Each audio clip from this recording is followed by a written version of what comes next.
नमस्कार। मैं पद्मिनी आप सभी का नक्षत्र ज्योत में स्वागत करती हूँ।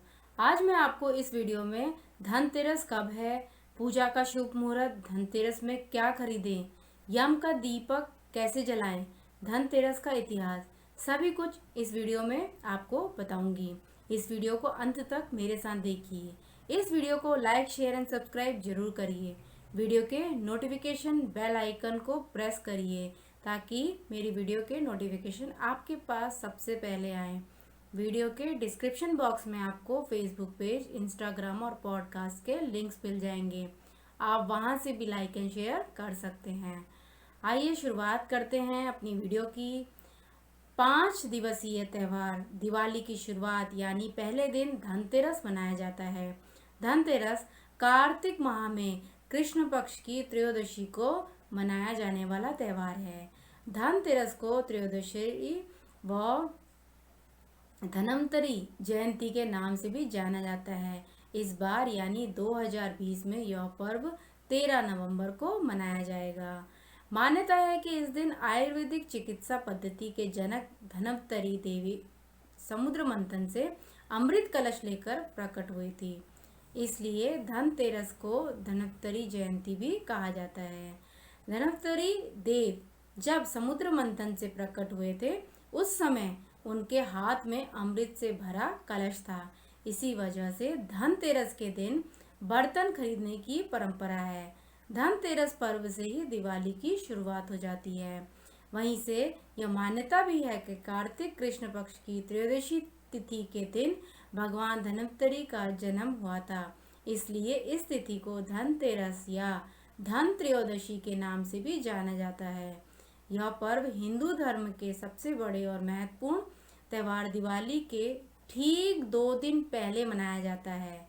लेकिन इस बार 14 नवंबर को दिवाली है और 13 नवंबर मतलब कि एक दिन पहले ही यह त्यौहार पड़ रहा है। जो मुहूर्त है धनतेरस का, वह मुहूर्त शाम को 5:40 से आरंभ होकर 6:01 तक रहेगा। जो इसकी कुल अवधि है वह 18 मिनट की है। प्रदोष काल जो है वह 5:36 से शुरू होगा, जो कि रात के 8:11 तक रहेगा। और वृषभ काल जो है 5:40 से 7:40 तक रहेगा।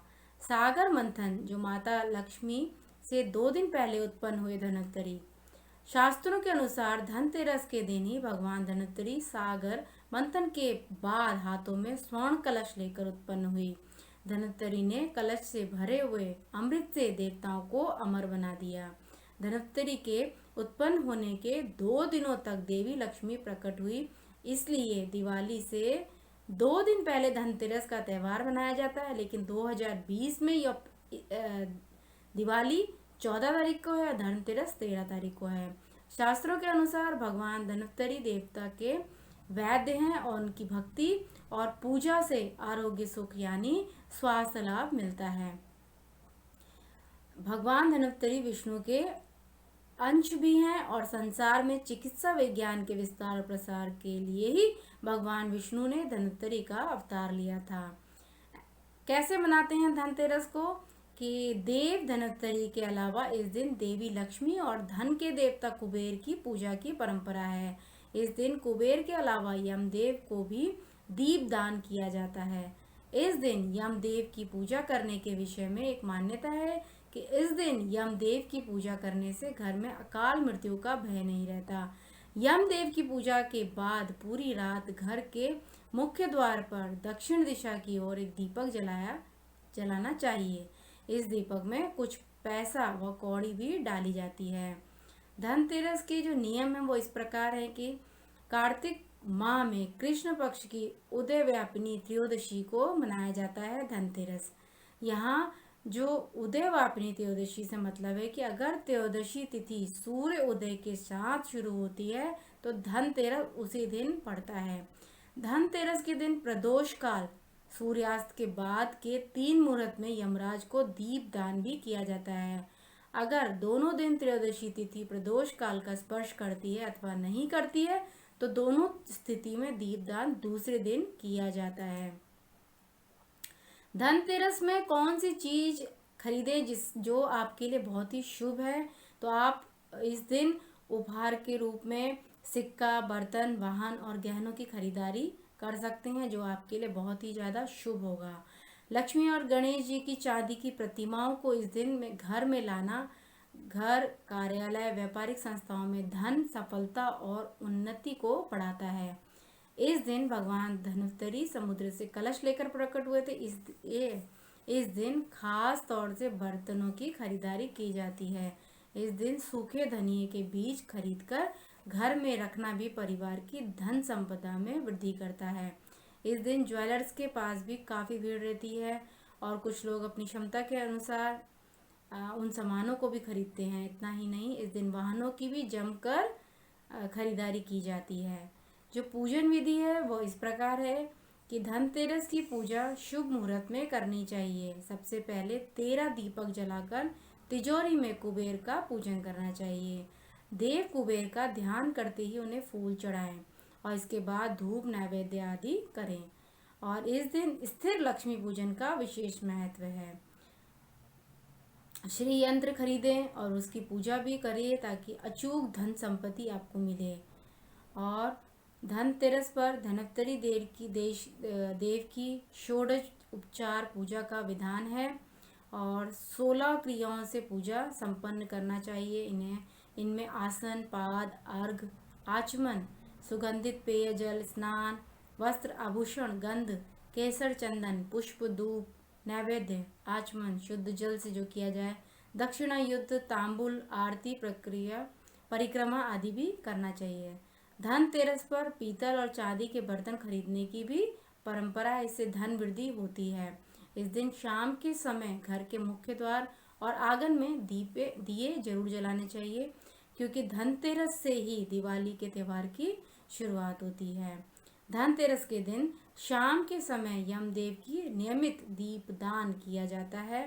ऐसा करने से मृत्यु के देवता यमराज के भय से मुक्ति मिलती है। धनतेरस पर यम पूजा भी की जाती है। माना जाता है कि यमदेव का पूजन करने से यमदेव हमें अकाल मृत्यु का भय दूर होता है और हम उस चीज़ से बच जाते हैं। यम का दीपक कैसे जलाना है कि पूजा के दिन में नहीं बल्कि रात में होती है।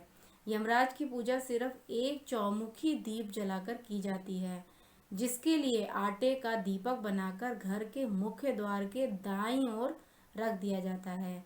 इस दिए को जम दीवा, जम का दिया या यमराज के दीपक भी कहा जाता है। रात को घर की स्त्रियां दीपक में तेल डालकर नई रुई जो होती है उसकी बत्ती बनाकर 4 बत्तियां बनाती हैं। दीपक की बत्ती दक्षिण दिशा की ओर रखनी चाहिए। दीपक जलाने से पहले उसकी जल, रोली, चावल, गुड़, नैवेद्य आदि से पूजा करके और घर में पहले से ही दीपक जलाकर यम का दिया निकालना चाहिए। धनतेरस का जो दीपक है मृत्यु के नियंत्रण देव यमराज के निमित्त जलाया जाता है, इसलिए दीप जलाते समय पूर्ण श्रद्धा भाव से उन्हें नमन करना चाहिए। अब मैं आपको धनतेरस की कथा बताती हूँ कि कहा जाता है किसी राज्य में एक राजा था जिसे कई वर्षों तक की प्रतीक्षा के बाद पुत्र रत्न की प्राप्ति हुई। राजा के पुत्र के बारे में किसी ज्योतिषी ने यह कहा कि जिस दिन भी उसका विवाह होगा उसके 4 दिन बाद ही उसकी मृत्यु हो जाएगी। ज्योतिषी की यह बात सुनकर राजा को बेहद दुख हुआ। इससे बचने के लिए उसने राजकुमार को ऐसी जगह भेज दिया जहाँ आसपास कोई भी स्त्री न रहती हो। एक दिन वहां से एक राजकुमारी गुजरी। राजकुमार और राजकुमारी दोनों ने एक दूसरे को देखा और मोहित होकर आपस में विवाह कर लिया।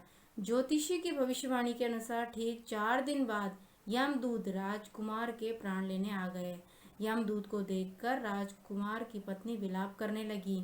यह देख यमदूत ने यमराज से विनती करी और कहा कि इसके प्राण बचाने का कोई उपाय बताइए। इस पर यमराज ने कहा कि जो प्राणी कार्तिक कृष्ण पक्ष की त्रयोदशी की रात मेरा पूजन कर दीपमाला से दक्षिण दिशा की ओर मुंह करके दीपक जलाएगा उसे कभी भी अकाल मृत्यु का भय नहीं होगा।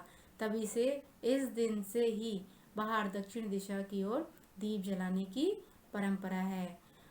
इस साल आपकी जो धनतेरस है बहुत ही मंगलमय रहे, आपके लिए शुभ रहे, ऐसी मेरी मनोकामनाएं हैं। धन्यवाद।